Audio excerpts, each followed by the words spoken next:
Bonjour et bienvenue sur Chronoflexion. Et tout d'abord, joyeuse année 2023. Je souhaite que tous vos vœux de bonheur, de réussite, d'opulence, d'abondance se réalisent pour cette nouvelle année. Alors je ne sais pas si vous avez remarqué, mais ces derniers temps, chaque année étant pire que la précédente en termes d'informations anxiogènes, on ose de moins en moins se souhaiter la nouvelle année. C'est la raison pour laquelle je voulais vous ouvrir un petit peu plus à ma collection de montres. Et on va regarder aujourd'hui les montres à cadran vert de ma collection, à cadran vert soleillé. Alors pourquoi cette couleur en particulier? Parce que le vert est porteur d'espoir pour 2023. C'est tout de suite après le générique.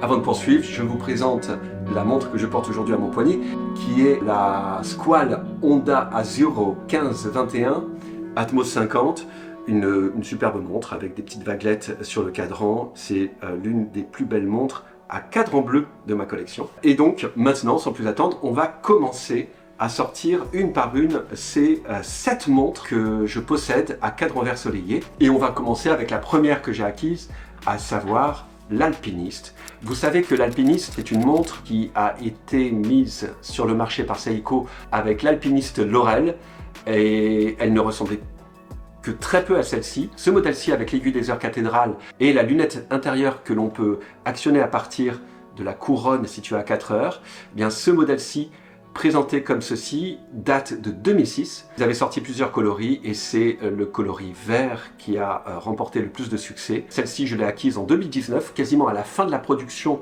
de ce modèle-ci spécifiquement. Ensuite, Seiko a sorti un nouveau modèle qui est un petit peu plus performant en termes de mécanisme, puisqu'on a un 6R35 à la place d'un 6R15, ce qui lui confère une réserve de marche de 70 heures à la place de 50 heures pour celle-ci.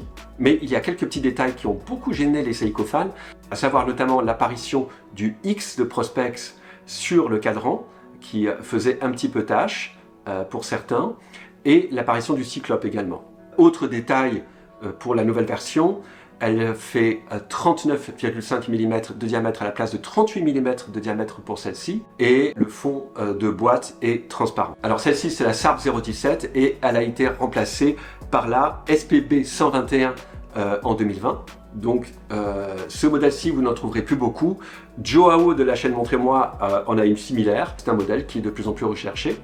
J'ai changé le bracelet parce que le bracelet original n'était pas génial. Là, j'ai trouvé ce bracelet vert olive qui va très bien avec le cadran, qui est recouvert de cuir à différents endroits. Alors caractéristiques techniques quand même très rapidement, on a un boîtier de 38 mm de diamètre, elle fait 12 mm d'épaisseur, l'entrecorne est de 20 mm, son mécanisme est un 6R15 qui offre 50 heures de réserve de marche comme je l'ai évoqué tout à l'heure.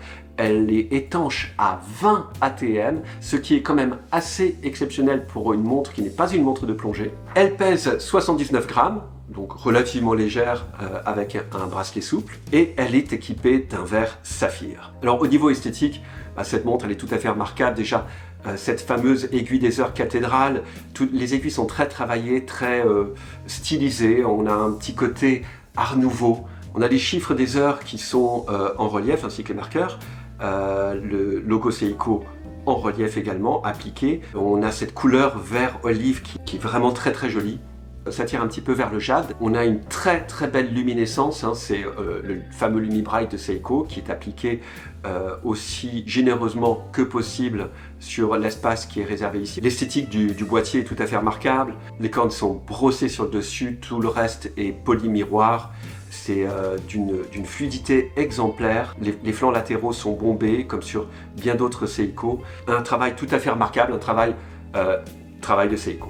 Donc le minéral que je lui attribue, c'est de la cuprose chlorosquite, qui est un minéral radioactif, soit dit en passant, et son super-héros, ce sera Iron Fist. Alors la deuxième montre à cadran vert que je voulais vous présenter, c'est la Seiko Turtle Sea Grape. Il s'agit de la SRPD 45K1, c'est une montre rarissime, une montre qui est, je vais vous la montrer à la macro, elle dispose d'un cadran vert, un vert qui tend vers un vert profond, tirant un petit peu vers le bleu pétrole.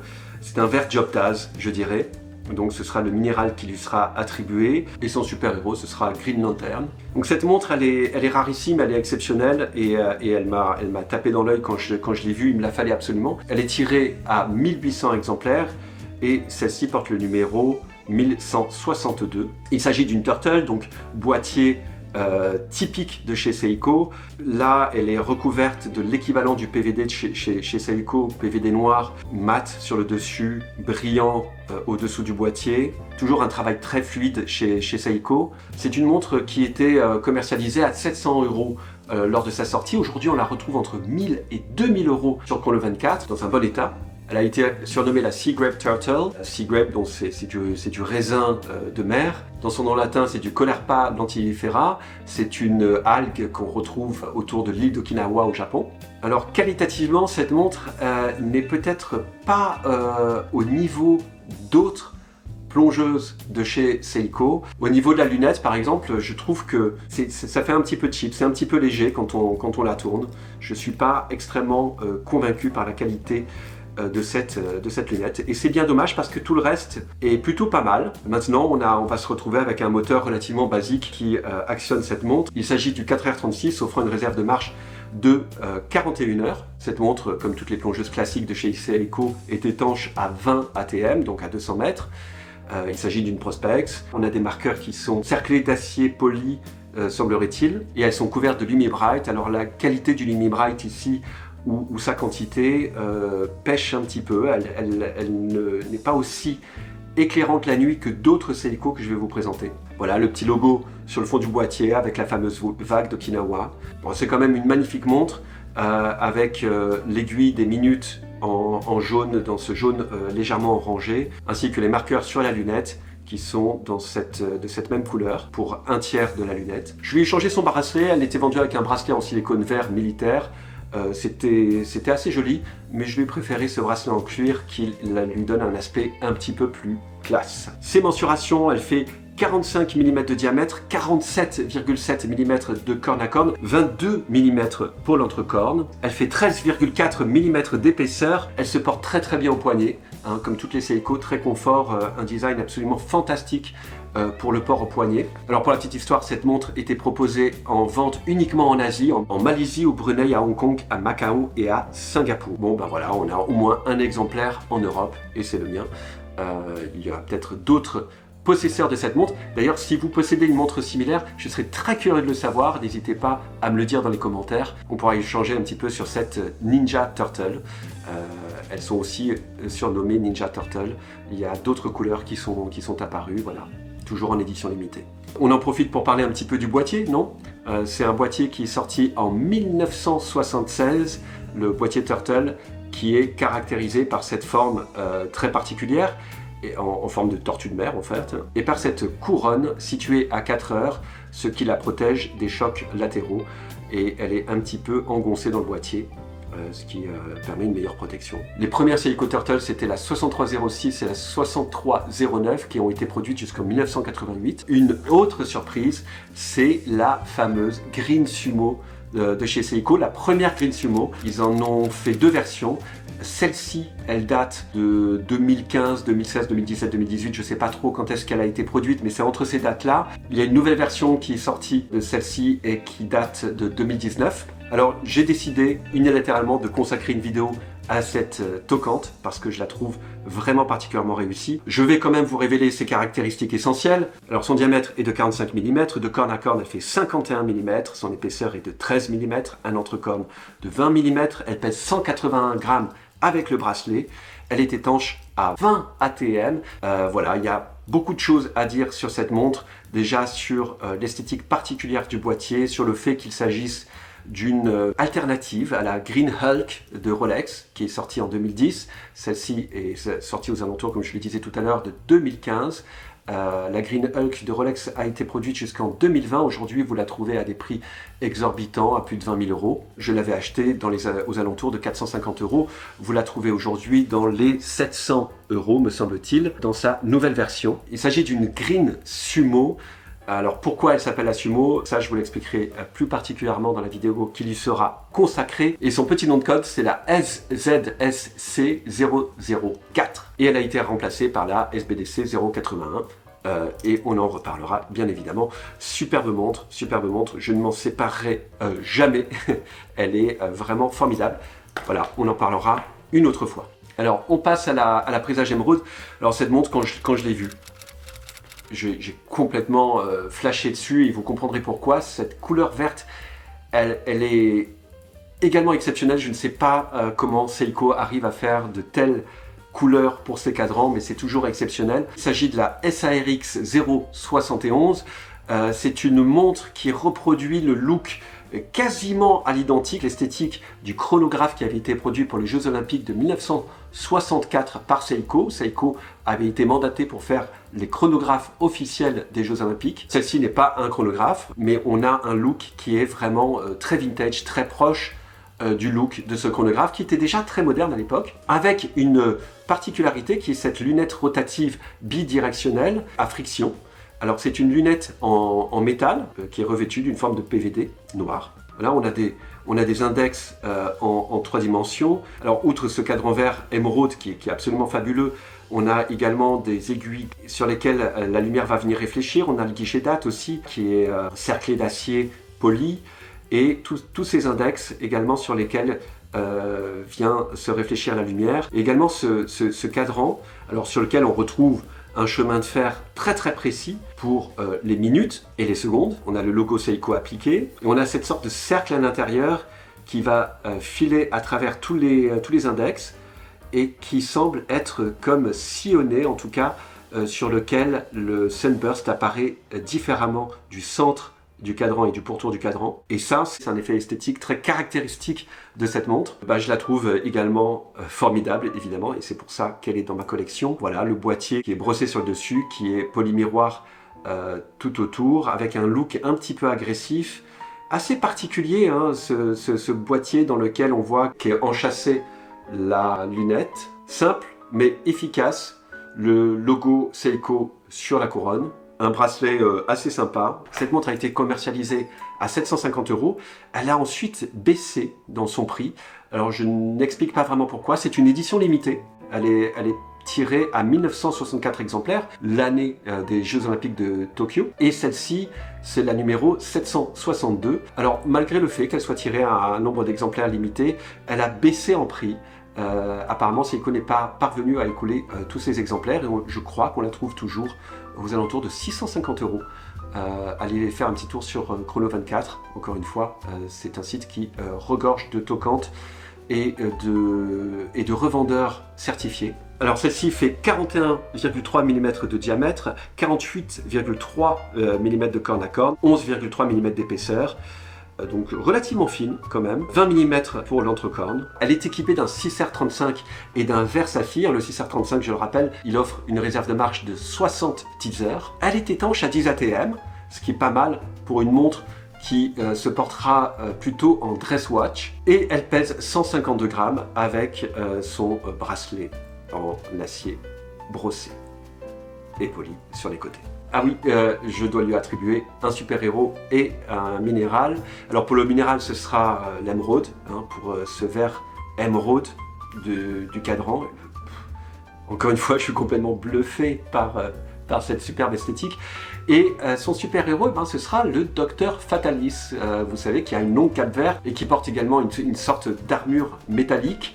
Et je trouve que les index ici rappellent un petit peu l'armure et le masque du Docteur Fatalis, qui n'est pas un super-héros d'ailleurs, qui est un super vilain, le méchant qui arrête pas d'embêter les 4 fantastiques. Alors vous voyez que là je vous présente pas mal de montres icônes. En fait ce sont des répliques par Seiko, des montres icônes que Seiko a sorties auparavant, des répliques améliorées, des répliques un petit peu boostées, remises au goût du jour. Et pour continuer dans cette veine-là, je vais vous présenter maintenant la fameuse Capitaine Willard, réédition de 2020. Il s'agit de la SPB 153J1. C'est un modèle qui fait hommage à la fameuse 6105 de 1900. 70. Ce modèle reprend cette forme de boîtier asymétrique de la 6105. Il a un petit côté difforme. Pour être honnête, au début, j'étais pas du tout fan de cette forme de boîtier et maintenant je suis complètement acquis à cette forme particulièrement originale, typiquement Seiko, avec ce garde-couronne qui est vraiment typique de cette Capitaine Willard. La 6105, pour la petite histoire, c'est la montre qui avait été portée par le Capitaine Willard, qui était incarné par Martin Sheen dans le film de Francis Ford Coppola, Apocalypse Now, sorti en 1979. C'est la montre qui a été choisie par de nombreux soldats qui sont partis à la guerre du Vietnam. Mais cette montre a également été portée par un journaliste aventurier, Naomi Uemura, en 1978 pour sa traversée entre le Groenland et l'Alaska, ou l'Alaska et le Groenland, je ne me souviens plus, et qu'il a effectué en chien de traîneau.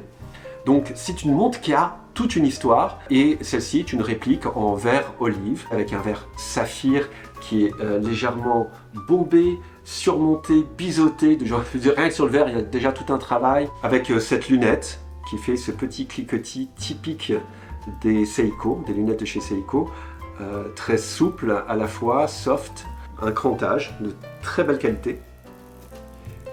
Ce que j'aime particulièrement sur ce modèle-ci, c'est évidemment la couleur, cette couleur militaire. On a de gros index qui sont couverts de Lumi-Bright, particulièrement lumineux la nuit. Cette trotteuse qui est typique de ce modèle-ci. Les aiguilles bâtons aussi, me semble-t-il, sont typiques de ce modèle-ci. Et ce boîtier qui préfigure les boîtiers Turtle, brossé sur le dessus, brossé circulaire et polymiroir sur le dessous, toujours d'une incroyable fluidité, avec des cornes qui, vous voyez, qui vont avoir du mal à prendre la poussière, à accrocher. Tout est fluide, tout est poli, c'est comme fondu dans un seul bloc. Il s'agit de la SPB 153J1. Elle fait 42,7 mm de diamètre, 46,6 de corne à corne, 13,2 mm d'épaisseur, 20 mm pôle entre cornes. Son poids est de 110 grammes. Avec son bracelet en caoutchouc. Alors ici je l'ai troqué par ce bracelet un petit peu élastique, je trouve qu'il y va particulièrement bien. Elle est équipée du 6R35 offrant une réserve de marche de 70 heures. Elle est étanche à 20 TM, une montre de très belle qualité. Son prix initial était de 1150 €, il me semble qu'on la trouve toujours à ce prix là. Voilà, il y a d'autres modèles similaires qui sont sortis entre temps. Seiko réalise vraiment des petites merveilles. Pour son minéral, ce sera la pierre qui s'appelle l'olivine, pour sa couleur olive, et son super-héros sera une super-héroïne qui s'appelle Green Fury. Alors pour finir avec les Seiko, je vais vous présenter la petite dernière, donc la 6e Seiko de cette série de cadran verre. Vous allez vous dire qu'en réflexion il est complètement fou, il s'est fait une collection de cadrans verre. Ouais. Voilà. Alors, Larry Craft, j'ai très envie de vous la présenter aussi, celle-là. C'est une montre qui est très peu chère. Et quand je l'ai vue, j'ai été immédiatement charmé par son look vintage. Il s'agit de la SNK M97. Elle est plus produite actuellement. Et elle a été commercialisée pour la modique somme de 150 €. En tous les cas, aujourd'hui, vous pouvez encore en trouver des exemplaires et elle est montée à 350 €. Voilà, ça arrive souvent chez Seiko. Ils produisent de chouettes toquantes qui ne sont pas forcément faites de leurs meilleurs matériaux ou technicité. Là, par exemple, on a un verre, je ne sais même pas si c'est du Hardlex ou si c'est un minéral classique. Et le moteur, le mécanisme, c'est un 7S26 qui est produit depuis 1996, qui a équipé notamment des Seiko 5. C'est le mouvement de base de chez Seiko, en fait. On ne peut même pas remonter, hein, vous le portez, il se recharge automatiquement. Mais il fait le job, il est hyper robuste. Et moi j'ai absolument rien contre, et surtout regardez le look de cette toquante quoi. Avec ce cadran vert, on a un dégradé de couleur en fait, hein, qui tire du plus clair au plus sombre. On a ces petits marqueurs appliqués, le logo Seiko appliqué, que j'apprécie particulièrement pour une montre à ce tarif-là. Des aiguilles creuses, un guichet date cerclé de ce même métal qu'on retrouve sur les marqueurs, de ce métal doré, une petite aiguille orange. Voilà, le boîtier simple, efficace, brossé sur le dessus et sur le côté, mais sur les tranches latérales, il est polymiroir, ainsi que les cornes. Alors c'est une montre qui a l'air très mastoc, elle fait 44 mm de diamètre, 12 mm d'épaisseur, 24 mm pour l'entrecorne, elle pèse 166 grammes, elle pèse donc son poids. Elle est une lentille d'un bracelet Oyster classique, mais quand même très bien réalisé à ce tarif-là, c'est complètement incroyable. Rien que le bracelet, pour écouter le prix de la montre, on a du polymiroir au centre et les maillons extérieurs sont brossés. Non, elle est vraiment très jolie, très réussie. Voilà, le verre c'est du Hardlex, c'est confirmé. Elle est étanche à 5 ATM, évidemment. À ce tarif-là, vous n'allez pas avoir une montre étanche à 30 ATM, c'est certain. Jody de Just One More Watch a effectué une revue complète de cette toquante. C'est dire qu'elle a quand même un petit peu marqué les esprits au moment de sa sortie. Et je la trouve absolument géniale. Je la porte relativement souvent et elle sort très bien en photo également. Je l'adore. Voilà. Il ne faut pas louper les sorties de Seiko à des prix très compétitifs. Franchement, ça vaut le coup de se prendre une montre un peu fantasy comme ça. Et même si elle paraît mastoc, en fait, elle se pose très bien sur mon poignet. Je me suis pas mal creusé la tête pour voir quel serait le minéral qui s'approcherait le plus de cette superbe couleur dégradée où il y a du vert, du noir, etc. Et c'est la malachite. C'est la malachite qui l'emporte pour cette toquante. Et également son super-héros, eh bien, ce sera Green Euro. Je trouve que ça lui va bien. Hein, une montre de bonhomme, voilà, avec quelque chose d'assez dynamique dans le cadran, dans ses aiguilles. On enchaîne sur la dernière toquante et cette fois-ci on quitte l'univers des Seiko pour embrasser celui des micro-marques et je vous présente ici la Richard Meiger qui est une... Alors j'ignore totalement comment on prononce le nom de cette marque. C'est une micro-marque danoise basée à Copenhague. Mais je crains fort que cette marque ait disparu car j'ai essayé de joindre plusieurs fois son site internet qui n'est plus disponible. Ils ont fait une série de montres à quartz puis une série de montres automatiques dont celle-ci. J'adore ce cadran central qui est surélevé par rapport au reste du cadran qui est gris. Le cadran central est comme maintenu par les index à midi, 3h, 6h et 9h. Et on a ce très beau disque soleillé aussi d'une forme de vert olive et on a une esthétique vraiment particulière. C'est un boîtier, donc c'est une montre habillée et c'est un design qui est quand même très particulier. Je dirais, on a envie de dire typiquement scandinave. Voilà, c'est une montre de viking. Elle est vraiment taillée à la serpette. Elle a un look dynamique, un peu limite agressif, mais en même temps, il y a une certaine élégance. Le fait que la boîte ait disparu en fait un objet rarissime, hein, puisqu'a priori cette toquante ne sera plus produite. Alors ses dimensions sont de 38,5 mm de diamètre, 11 mm d'épaisseur. Le verre est en saphir, c'est un saphir plat, et on a également un verre en saphir pour le fond de boîte. Étanche à 5 ATM, c'est une montre habillée, il ne faut pas être trop exigeant non plus. Et son mouvement, c'est un mouvement suisse, un STP 1-11, les mêmes mouvements qui équipent la plupart des Zodiac. Franchement, c'est une montre qui a été commercialisée dans les 600 €. Pour ce tarif-là, c'était ultra compétitif. Et moi, je l'aime toujours autant. J'avais réalisé une série de photos de cette montre au bois de la Cambre, avec ses bulles prisonnières de la glace. Je trouvais que ça allait très bien avec ce look viking. Alors, à propos de viking, du coup, son super-héros, ce sera un super vilain de nouveau. Et ce sera Loki, évidemment, qui est un dieu viking. Et son minéral, c'est l'opale verte. Alors dites-moi dans les commentaires laquelle parmi ces 7 montres est votre favorite et également celle pour laquelle vous souhaiteriez que Chronoflexion consacre une vidéo, sachant qu'il y a déjà une vidéo qui sera consacrée à la Green Sumo. Sur ce, je vous dis à bientôt, portez-vous bien et encore une fois, une magnifique année 2023.